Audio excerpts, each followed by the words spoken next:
Welcome to the Infowars Nightly News. I'm David Knight. It's Monday, November 16th, 2015. Here are our top stories. Tonight, fact-checking the lies of the Democratic debate. Then, a look at nuclear preparedness in popular culture and how political correctness contributed to the Paris attacks. That's next. And the system knows that the public is so politically ignorant and so politically dumbed down that when the very groups our governments have been funding attack us, the response won't be, hey, we should prosecute the politicians like Hillary Clinton that were neck deep in all this. Hey, we should have congressional hearings. Hey, we shouldn't have been doing this all along. Hey, we should be releasing the 28 pages of the 9/11 Commission. But instead, we're told the answer is take out Assad, who for five. Well, this was a busy weekend for news. Of course, we had the terrorist attacks in Paris. On Saturday, we had the Democrat debate. We're going to talk about what's going on in Paris with some new updates from our reporters who are there, as well as what is coming next in terms of the as they break down and destroy Western civilization. Right at Paris, they're going to rebuild a new foundation for a world government. That's what they're going to do with the climate treaty that they're coming at in just 2 weeks in Paris. But let's go to the Democrat debate first. We had an article that was at the top of the Drudge Report today talking about how Hillary Clinton is often confused. Now, they got this from emails that were obtained by Judicial Watch with a Freedom of Information Act request. In these emails, one in particular is an exchange going back and forth between Huma Abedin, the close confidant of Hillary Clinton, saying that Hillary is often confused. And in the context, they were talking about how, have you been going over her calls with her? So she knows that she has to see the Indian Prime Minister at 8. She's got a call with him. And then Hanley comes back to Huma Abedin and says, well, she was in bed for a nap by the time I heard she had an 8 a.m. call. I'll go over that with her. Huma Abedin said, it's very important to do that. She is often confused. And we're going to see in this debate just how confused she gets about things like gun statistics. But there's other things that came out of these emails with a FOIA request from Judicial Watch. They say the Clinton top aide attempted to obtain special treatment from the State Department for business associates and relatives. Huma, how could you? Then also, Huma Abedin received emails from her mother, who is a controversial Islamicist activist. So we're going to talk about the Wall Street cronyism that we see in these emails, where they're getting special treatment from the State Department for business associates and relatives. We're also going to talk about how Islamic activists cannot be named by the candidates during the debate. All this came out during the debate. Now, the debate itself had very disappointing ratings. They had lost 7 million viewers from the last Democrat debate, which had not achieved the kind of viewership the Republican Party debates had. It's down 45% in this second debate. And they say that it was unprecedented, unilateral, and arbitrary the way the DNC chair determined this schedule. These are complaints from her opponents, from Governor O'Malley's deputy campaign manager. She said, it's clear we need to open up the process. We need to have more debates. We need to engage more voters in this process. Well, you understand that the debate schedule was set up precisely to keep any of that stuff from happening.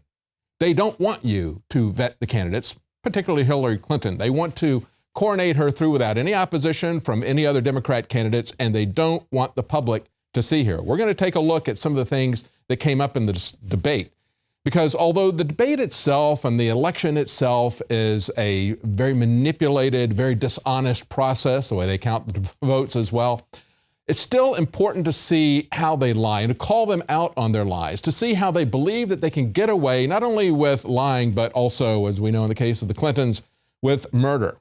Now, they point out that the next debates are going to be even less watched because the next one that's coming up is the Saturday night before Christmas.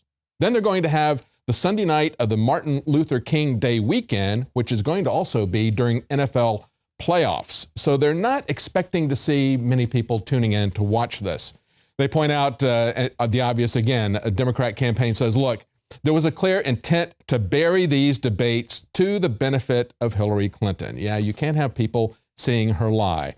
And of course, they even turned off the debate. It was such a snooze fest. They turned it off with 7 minutes to spare. But let's look at some of the things that came out here. Clearly, I don't think that Hillary Clinton was confused on the gun statistics that she put out. I think she was just flat out lying.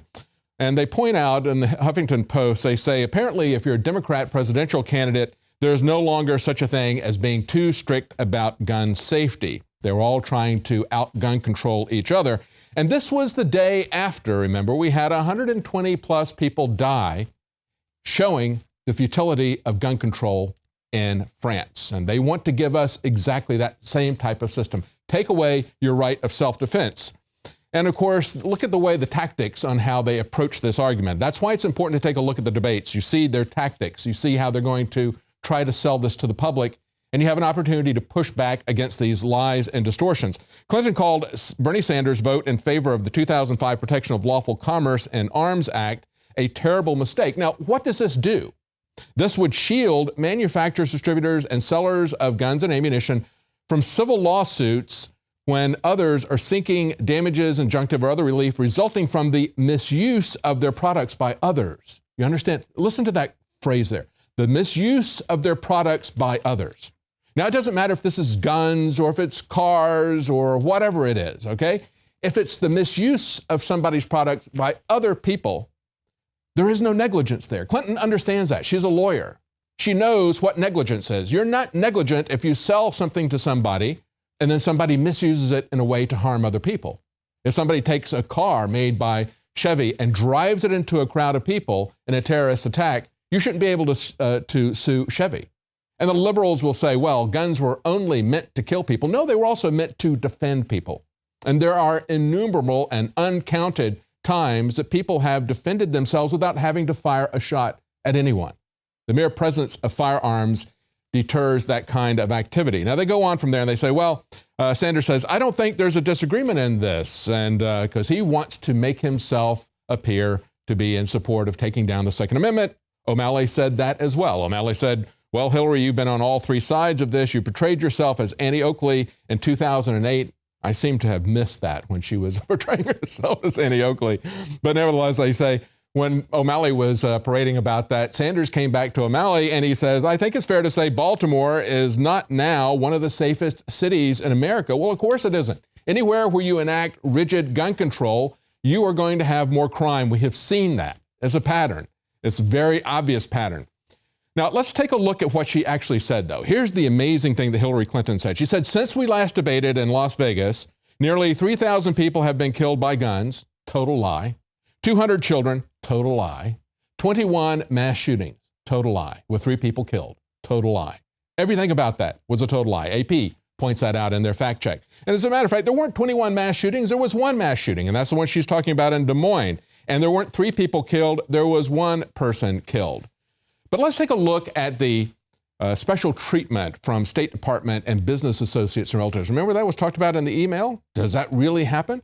You know, Bernie Sanders was talking about how candidates are influenced when they take money. He says, yeah, everybody says they're not influenced by this when they take the money, but nevertheless, let's play this clip and see how Hillary reacts. I represented New York, and I represented New York on 9/11. When we were attacked, where were we attacked? We were attacked in downtown Manhattan, where Wall Street is. I did spend a whole lot of time and effort helping them rebuild. That was good for New York, it was good for the economy, and it was a way to rebuke the terrorists who had attacked our country. Well, he's talking about corruption. He's talking about people involved in crony capitalism, and Hillary immediately thinks he's talking about her. Why would she think that? She immediately says, essentially, I resemble that remark, and here's what she has to say. John, wait a minute, wait a minute. Personal privilege. He has basically used his answer to impugn my integrity. Let's be frank here. Oh, wait a minute, Senator. You know, not only do I have hundreds of thousands of donors, most of them small, and I'm very proud that for the first time, a majority of my donors are women, 60%. Amazing, isn't it? She says she took the money from Wall Street so she could rebuke the terrorists of 9/11. No, you know what? Hillary wasn't representing the people of New York. She was representing Wall Street. And that's one of the most amazing pushbacks of people who are on the payroll of big money I've ever seen. Then they went from this and they said, well, who's a populist? And Bernie Sanders wanted to point out where he got his money from. Here's what he had to say. This campaign contribution will not influence me. I'm going to be independent. Well, why do they make millions of dollars of campaign contributions? They expect to get something. Everybody knows that. Now understand what's going on. Bernie is talking about how he gets his money from small donors like Ron Paul did, like Rand Paul and other candidates do. He says, we got $750,000 at $30 a piece. He said, that's who I'm indebted to. And hear the way that Hillary spins that. She says, well, I have a lot of women who support me. I have 100,000 women who have supported me. Well, that doesn't say anything. That's not a response. Does she have more women sending her money than Bernie Sanders does? Does she get more money from women than she does from Wall Street? And, you know, that doesn't even have any influence as to where does the money come from small donors. Well, AP looked at it in terms of fact checks. They pointed out that if you look at small donors, people who have given less than $200, Hillary's donors, that's only 17% of her donations, 17%. But Sanders, it accounts for 74%. So if you're looking at who the small donors are supporting, it's like 80% of the money of Bernie Sanders is coming from small donors, but only 28% of Hillary Clinton's donors. So they got the 80-20 rule exactly upside down. So yes, she is the candidate of big money. He does have smaller donors who are giving him money. Understand, too, that Hillary Clinton has just one super PAC alone that is expected to give her more than $100 million. She has 7 donors at least who have given her $1 million each. So if she's got 100,000 female donors that she points out, and of course it's only important if they're women, somehow that makes it more important. I'm a woman, I've got females who are giving me money. Well, let's say she has 100,000 women who are giving her $50, okay? That's $5 million, and that's not as much as 7 of these fat cats on Wall Street gave her. Then they go to who's a real socialist, and they asked Bernie Sanders, how high would you go on tax rates, Bernie, for all these programs that you want to do, all these giveaways? And he says this. Well, let's get specific. How high would you go? You've said before you'd go above 50%. How high? We haven't come up with an exact number yet, but it will not be as high as the number under Dwight D. Eisenhower, which was 90%. But it will be. I'm not that much of a socialist compared to Eisenhower. So isn't that amazing? He says, well, I don't really know yet. I haven't come up with the numbers yet. Just typical socialist, isn't it? They have no idea how much this is going to cost. They just promise people the world. But then he comes back and he said something very amazing. He says, oh, it'll probably be less than 90% because I'm not as much of a socialist as Eisenhower. Let's take a look at that. Let's take a look at the data as to the data rates. And of course, O'Malley chimed in and said, well, Ronald Reagan, he had 70% tax rates. That's an outright lie as well. And of course, CBS and AP let him get away with that. Because you have to understand that when you look at these rates, what were the rates when somebody came into office and what were the rates when they came out? Who's the real socialist? Was it Eisenhower? Was it Reagan? Was it maybe FDR, the hero of all the socialists? Let's take a look at the minimum rates when FDR started and when he ended, okay? When he began, there was a 4% rate that kicked in at $70,000. And these are all figures that are adjusted to 2013. So these are constant dollars. This is in 2013 dollars. And this is for married filing jointly. So 4% and $70,000 when FDR comes in. That's the minimum rates that are there. What he did was he raised that 4% to 24%, and he had it kick in at $24,000. And they created an incredible number of rates there as well. But let's look at the other minimum rates. Now, when Eisenhower started in 1953, the rate had gone down slightly to 22%. And they had dropped the starting rate for that down to $17,000. At the end of his administration, 1961, the rate was about the same, but they had increased it a little bit in terms of where that rate was going to kick in. You had to get to 30.7 thousand before that 20% rate came in. Now, when Reagan started in 1981, there was a 0% tax rate until you got to $8,000 a year. And then when he ended, that rate was 15%, but they raised the level up to 57%. So even though he raised the rate for people who are making less than $8,000, it had a huge effect on the middle class. We'll take a look at that again. But let's first look at the maximum rates, because that's the 90% rate that he was talking about. When FDR started in 1933, the maximum rate was 63%, and you had to have an income of $17.5 million to get 63%. But at the end in 1945, FDR had raised the rates to 94%, and he had lowered it to $2.5 million. Still pretty high income rate. That essentially stayed with Eisenhower. It was 92% when he began and 91% when it ended. And again, they raised that bracket a little bit from 1.7 million to 3 million. When Reagan began, it was a 70% tax racket at the beginning of $500,000, okay? Now, they lowered that to 28% for everybody making $57,000 and above. Understand that when you look at these brackets, and this is what we need to understand, FDR went from 55 brackets when he took office to 24, and he raised taxes considerably, especially at the higher end. Eisenhower kept those same 24 brackets and had about the same distribution in terms of tax rates. Reagan, however, had 16 brackets when he took office, and when he finished, he had 2 brackets. If you made less than $57,000, you had a 15% tax bracket. If you made more than $57,000, you had a 28% tax bracket. A huge decrease in taxes, and we can see this if we look at the median family tax rate. Look at what the median family is making, and again, this is in current dollars, $51.9 thousand. Under FDR, he taxed the families, there was 4% when he came in, but he raised it to 29%. Good socialist, isn't he? Reagan dropped them from 28% to 15% for the median family income. The socialist raises it from 4 to 29%. That's what they do for you. When we come back, we're going to talk about what real socialism looks like. Stay with us. We'll be right back.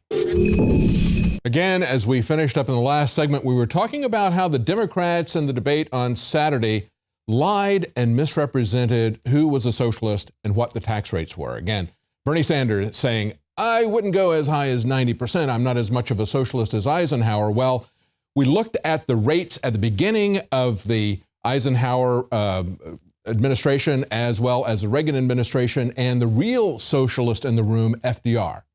And the reality is that the rates that you attribute to somebody like Reagan, as O'Malley said, they were 70%. That's what he began with. He ended with the highest rate of 28%, only 2 brackets, either 15% or 28%, and the median family income was in that lower bracket. So I want to go back and take a look real quickly before we move on. Who is the socialist? Who raised taxes most on the people who had a median family income? Today, again, in today's dollars, $51,900. If we look at FDR, he started in 1933 with a 4% tax rate on the median family home and ended up with a 29% tax rate. Huge tax increase. And understand that FDR also introduced Social Security. Incredibly regressive taxes for those of you who want to call yourself progressives.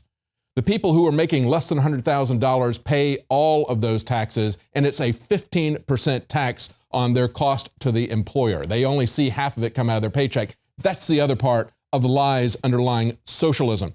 Now, Eisenhower, he began with a tax on the family, the median family, of 34%, but he ended with a 22% tax rate on that family. Again, taxes went down under Eisenhower. Not a socialist, Bernie, not a socialist, 34% to 22%. Reagan, he began with a 28% tax. That's what he inherited, a 28% tax on the median family income, and he ended up with a 15% tax on the median family income. Cut it in half. There you go. That's the real socialism. Let's take a look, too, at Nicaragua. You know, Bernie Sanders loves the Nicaraguan people. Remember that tape that came out in 1985? I call him Bernie Sandinista because he loved Daniel Ortega so much. Well, it's the Nicaraguans now are telling Cubans that they can't migrate into their country. Not even if they're on their way to America for the pot of gold. No, you can't pass through communist, socialist Nicaragua. They say Nicaragua dispatched its military and its police to help close its border as a dispute with Costa Rica over Cuban migrants fueled tensions between the two nations. They're ready to go to war with Costa Rica because Costa Rica is allowing Cuban migrants to pass through their country and into Nicaragua on their way to America to get the free goodies. Costa Rica decided to grant 7-day transit visas to 1,100 Cuban migrants. And then the Nicaraguans said, that violates our national sovereignty. National sovereignty, imagine that. that antiquated notion. The Nicaraguan government then said that they would use troops and riot police, and they launched tear gas at the people attempting to enter their country on Sunday. The number of Cubans seeking to migrate to the U.S. has spiked since the two countries began working in December of last year to normalize relations after more than 5 decades. 28,000 Cubans have entered the U.S., and they say the Cuban migrants have historically used Central America as a land bridge to the United States. Again, Bernie Sanders, who wants open borders, Bernie Sanders, who thinks that the Nicaraguan Sandinistas, and again, we've talked about how Daniel Ortega was nothing but a kleptocrat, thrown out by a coalition of conservatives and communists. He was nothing but a common thief. You want to talk about crony capitalists? You want to understand how real socialism works? Take a look at Nicaragua, the idols of Bernie Sanders. And we should be concerned about what's going on in our open borders. Just look at what ISIS is saying about Europe, bragging about the fact that they now have 4,000 covert ISIS gunmen. Is that an exaggeration? There have been over 5 million migrants brought in, most of them in the age, men in military age in their 20s to mid 30s. If you only had 1/10 of 1%, that would be 5,000 ISIS people, okay? Understand that if you've got 99.9% of the people coming in that are just coming in because they want more money or because they maybe are truly refugees, even if 99.9% of them are okay, that 0.1% would still give you over 5,000 terrorists being let into the country by the open borders of the globalists. And in response to this, even France is saying, well, we need to rethink this. They want a suspension, not a termination, but a suspension of the Schengen open borders. And of course, this is the accord that was reached in the Luxembourg town of Shenzhen, saying that they were going to have no internal borders. And this is essentially the same thing that we have in the United States. You don't have to go through border control if you pass from Texas to Oklahoma. Well, there you don't have to have it within this zone, this internal zone, and that is most of the European states. So you can go from Italy to France and not have to go through customs or border checks as you did before. But the French say, no, we need to crack down on this free movement in and around Europe. They want this shut down, as well as saying that they want to enact some kind of an emergency enactment for the next 3 months. Of course, that's not going to stop the climate change summit that's coming up in 2 weeks. Same thing is happening in America. Some governors are halting the acceptance of Syrian refugees. The AP reports that several U.S. governors are threatening to halt efforts to allow Syrian refugees into their states in the aftermath of the Paris attacks, though an immigration expert says they have no legal authority to do so. Oh, really? Well, where does the president get his legal authority to say that he's not going to enforce any of the immigration laws, that he's not going to patrol the border, that he's not going to deport people who are here illegally? Where does the president get his authority to do that? No, that will be done. It will be done by some of the senators who have a strong will, like by governors, rather, like Texas Governor Abbott. People like Paul Ryan, however, favor legal status for immigrants, the same immigrants that Donald Trump wants to return home. They say House Speaker Paul Ryan said he supports allowing undocumented immigrants, in other words, illegal immigrants, to remain in the U.S. without gaining citizenship, although he doesn't believe in mass deportation. In other words, he wants people to get legal status but not be citizens. You understand, of course, this is absolute and total nonsense. There's no way that somebody who has legal status in the United States is going to be living here, working here, and the Democrats are rightfully going to say, you got taxation without representation. Because the whole purpose, from the Democrat standpoint, the immediate purpose for them is to get more Democrat voters. This will never last. They will call these people disenfranchised, second-class citizens, even though they're not given citizenship status. They will push to move this to the next step. That is simply a beard being put out there by Paul Ryan. Now, on the 14th, the day after these attacks, you had the foreign policy honchos from all these different countries, the United States, from Russia, as well as the head of the EU, meeting in Vienna, talking about how they were going to stop the Syrian war. And of course, they began talking about terrorism at the same time. This agreement that they came up with is total BS. But the statements that they made are very telling as to what is behind this. Now, of course, U.S. Secretary of State John Kerry was there, as well as Russian Foreign Minister Sergei Lavrov. Sergei Lavrov said the Paris attacks show that it doesn't matter if you're for Assad or you're against him. ISIS is your enemy.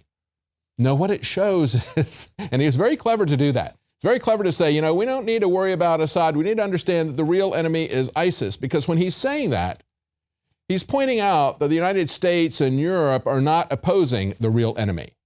And this is something that has been going on for quite some time. Take a look. Going back to July of this year, we had an article on Infowars.com. New evidence revealed the Turkish government was directly funding ISIS.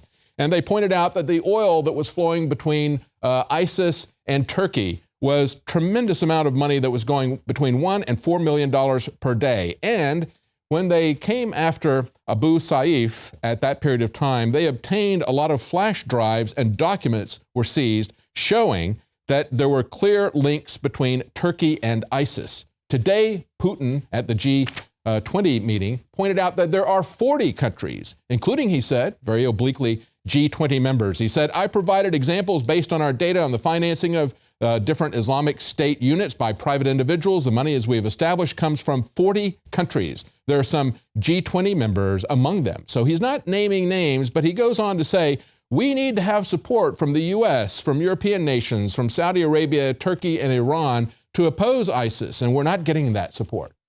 And we all know that those nations are supporting ISIS. They're not supporting the fight against ISIS. They are supporting ISIS. We know this from the documents in Turkey. You can see if you look at the map, the territories that ISIS holds, those are flowing down from Turkey down into Syria. That's what the real struggle is.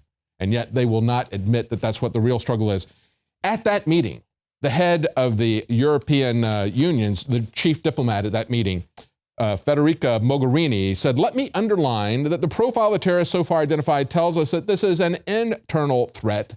We have to solve this by coming together and creating a global solution. And the global solution that they're going to come up with on the ruins of Paris is going to be this climate change accord. That is where they construct the new world government. Stay with us. When we come back, we're going to have reports from our reporters in Paris. We'll be right back. Joe Biggs here with Infowars.com. Now we're standing right down the street from the Bataclan Theater where Friday a terrorist attack took place, taking the lives over 100 people and injuring over 300. And as you can see, they have this area behind me blocked off. There's been a memorial set up. Now today, the French Interior Minister says police raided 168 locations last night across the country. French police conducted the raids overnight as authorities released the names of 2 more potential suicide bombers involved in the Paris attack, one born in Syria, the other a Frenchman wanted as part of a terrorism investigation. Now the raids came as the hunt continued for members of the sleeper cell that carried out last Friday's gun and bomb attacks right behind me here at the Bataclan Theater. The French Prime Minister, Manuel Valls, said, Monday, we are at war. Now, in those raids, the mastermind behind the Paris attacks has been identified as active ISIS executioner from Belgium. Investigators have identified the alleged sponsor and mastermind of Friday's massacre in Paris. He had direct contact with the terrorists and a media report. The suspect is believed to be a Belgian national and an active Islamic State executioner in Syria. His name is Abdelhamid Aboud. He was 27 years old. He financed and organized the attacks and the explosions in the French capital. The report adds that the butcher of the Islamic State group had carried out several grisly executions. And if you want, here is a picture of him right there.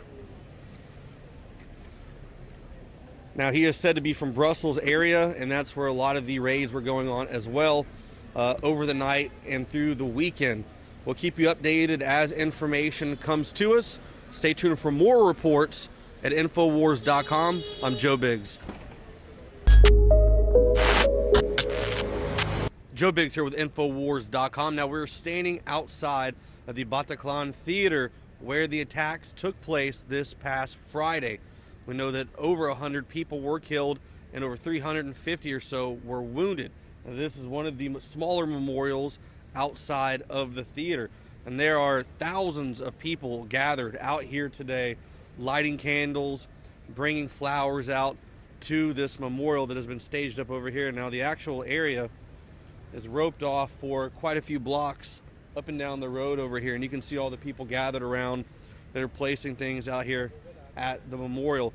But the French Prime Minister has come out today and warns the people of France to stay vigilant, that they expect there to be more attacks. And when you hear something like that, and then you see something like this, from a military standpoint, that's pretty scary. There's a lot of people, thousands of people gathered in one spot. All it would take is for one of these crazy nut jobs to come by with a car bomb or something like that and get 10 times the amount of numbers that they did on the last one. So this is the scary fact, to see all that, that many people gathered in one area. They need to disperse and move around, understand that they want to lay stuff down, but this is only going to look like a better target for these guys if they intend to do something else. So stay tuned for more reports from France. I'm Joe Biggs with Infowars.com.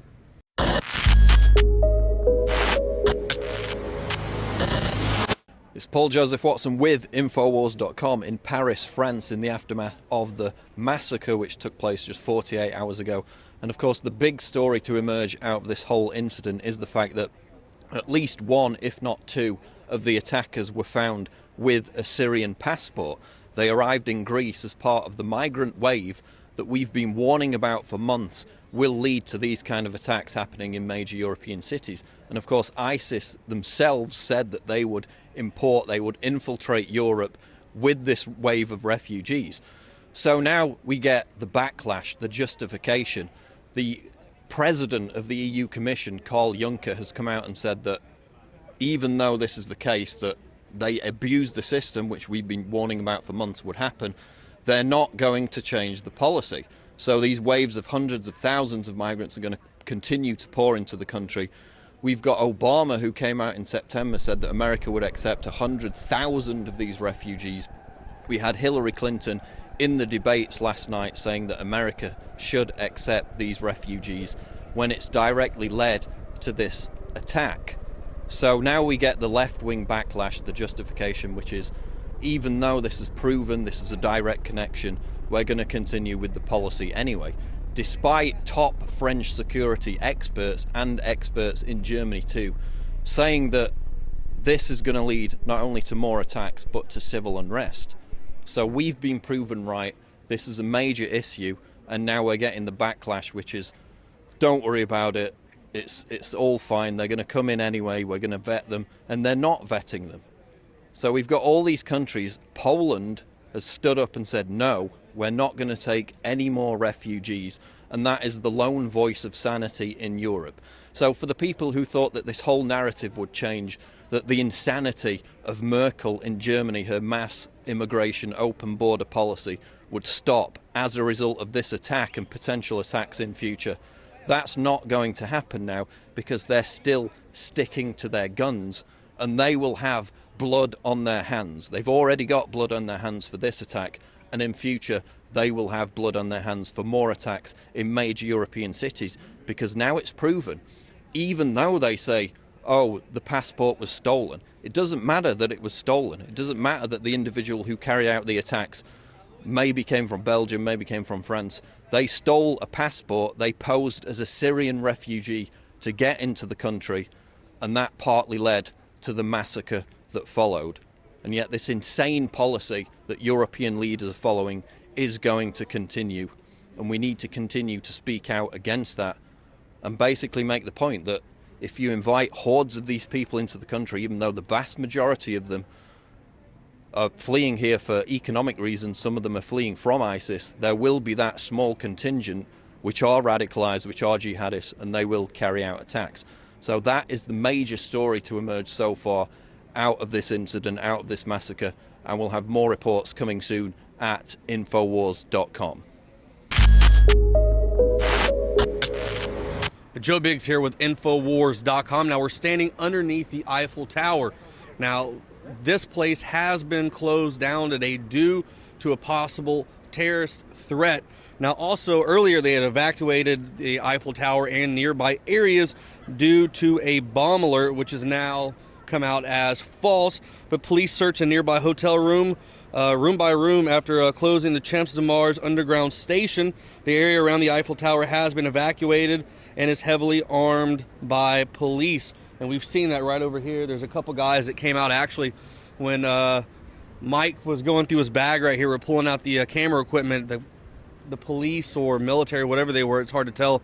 They came by with their guns and they were watching us with the bag right here. And if you come over here and look, it says right here, for security reasons, the Eiffel Tower is closed today, so we cannot welcome any customers. So that's something that's going on here. Threat level still high here in Paris. We're going to continue bringing you guys reports and breaking down everything that we've seen and helping uncover what's going on with this attack, what it means, and the fact that our government is nonstop pushing for wide open borders. And what we've seen in the attack on Friday the 13th is that when you open your borders and you let people through, you don't know who's coming through. You don't know who's good. You don't know who's bad. That's why you have to have a border. That's why it needs to be secure. And you've got to have different standards and practices of finding out who's who are the good guys, who are the bad guys, and eliminating the threat. And as you can see, when you have wide open borders and you allow refugees to flood in and you don't know who's coming through, these ISIS guys are taking advantage of that situation, and they're using those migrant routes, and they're coming in and carrying out these terrorist activities and killing tons of people. We need to stop this. We need to nip it in the bud. We need to make sure that people in Washington understand that this is something that's not just going to be happening in Paris. One day it will happen on U.S. soil. So stay tuned for more reports at Infowars.com. I'm Joe Biggs. There was a turtle by the name of Bert, and Bert the turtle was very alert. When danger threatened him, he never got hurt. He knew just what to do. He ducked and covered, ducked and covered. He did what we all must learn to do. You and you and you and you, duck and cover. Welcome back. Of course, that was a propaganda film from the 1950s, and joining me now is Leanne McAdoo. We're going to talk about modern day propaganda. Leanne, I remember that from when I was a child, the Cuban Missile Crisis and things like that. That was, even as a child, and I guess that's when I started mistrusting the government. Right. When I knew as a child it wasn't going to do me any good to stick my head in a desk. Right. Okay, that's what they were telling us, stick your head in a desk.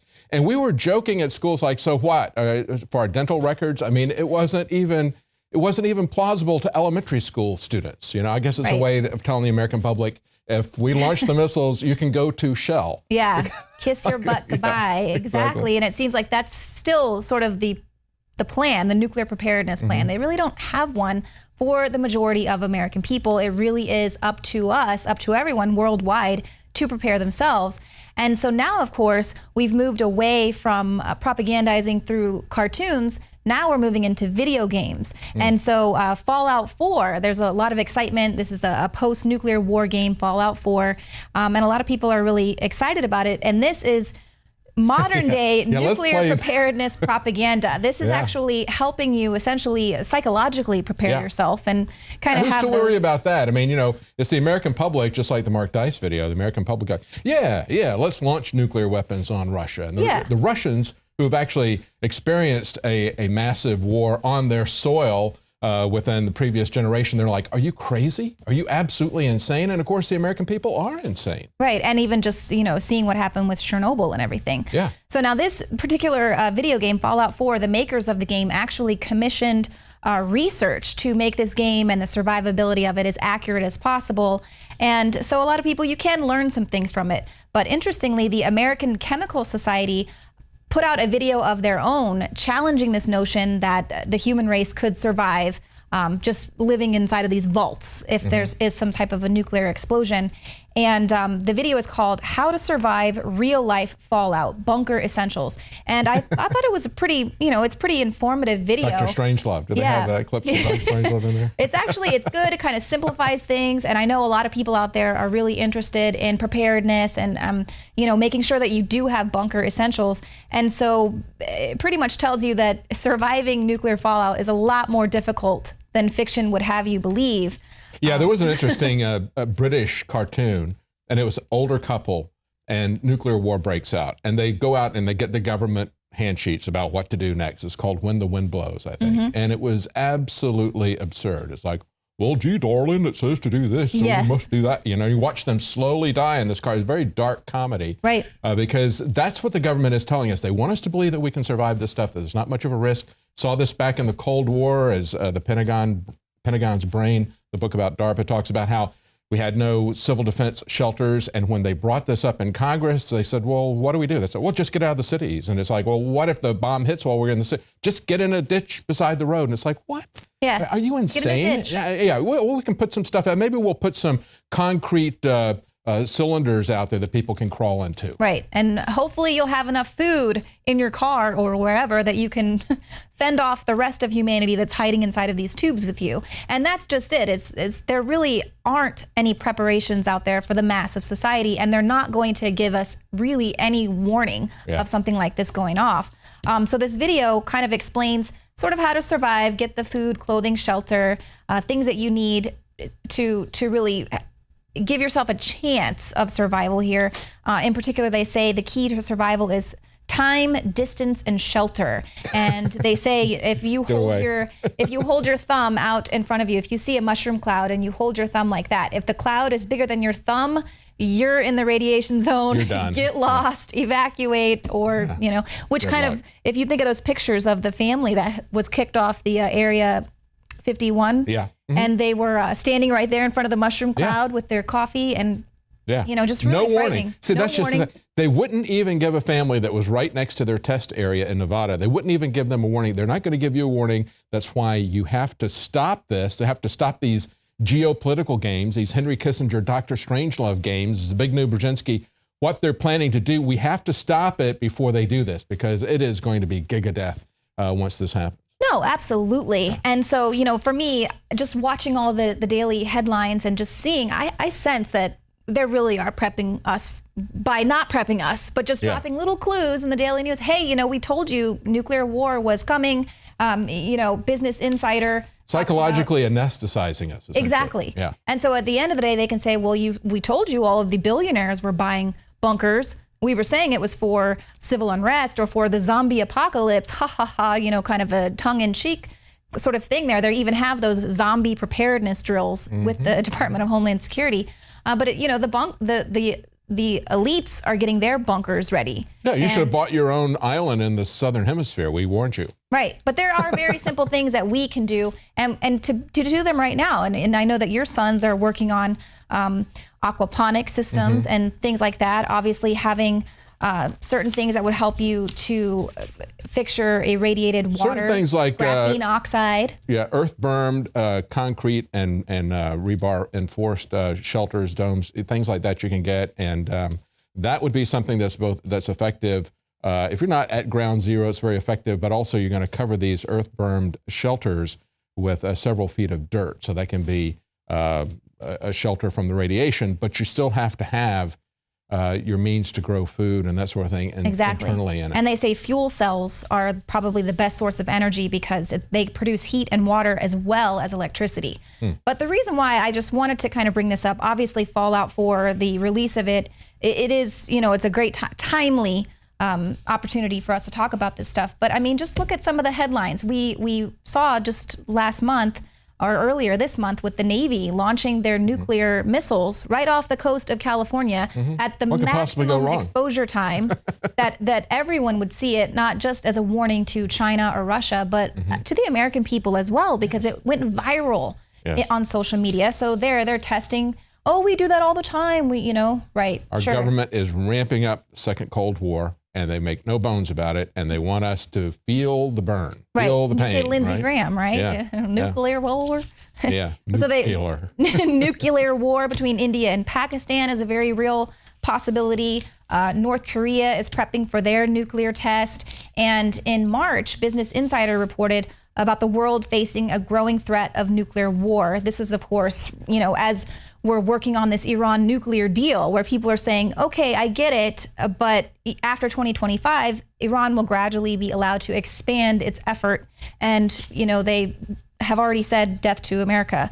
And so right now we have a lot of rogue regimes that are getting these nuclear capabilities. Perhaps they could fall into the hands of these jihadists. We don't know. And so we're now having to start preparing our own nuclear arsenal. The White House asked Congress for almost $350 billion to undertake this decade-long program to upgrade our nuclear arsenal, as we're telling everyone else that they need to dismantle theirs. They're saying that North Korea could be capable of adding a warhead each year to their already suspected 10 nuclear warheads, and they're working on one specifically that will reach the west coast of the United States.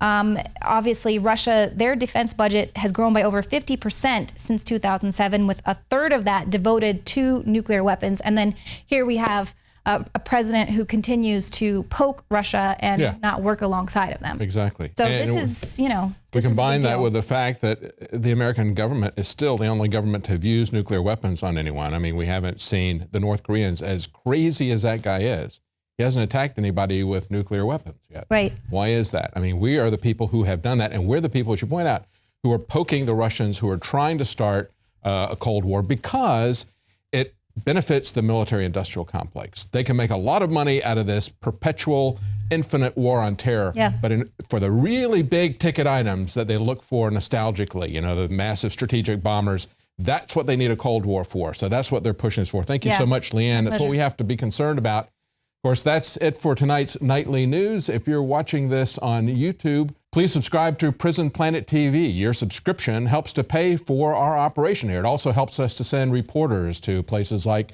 Paris, as Joe Biggs and Paul Joseph Watson are there right now. It's a very expensive thing to do. It's also an expensive thing to run our satellite operation. So we would appreciate your support, and join us again tomorrow night at 7 Central, 8 p.m. Eastern.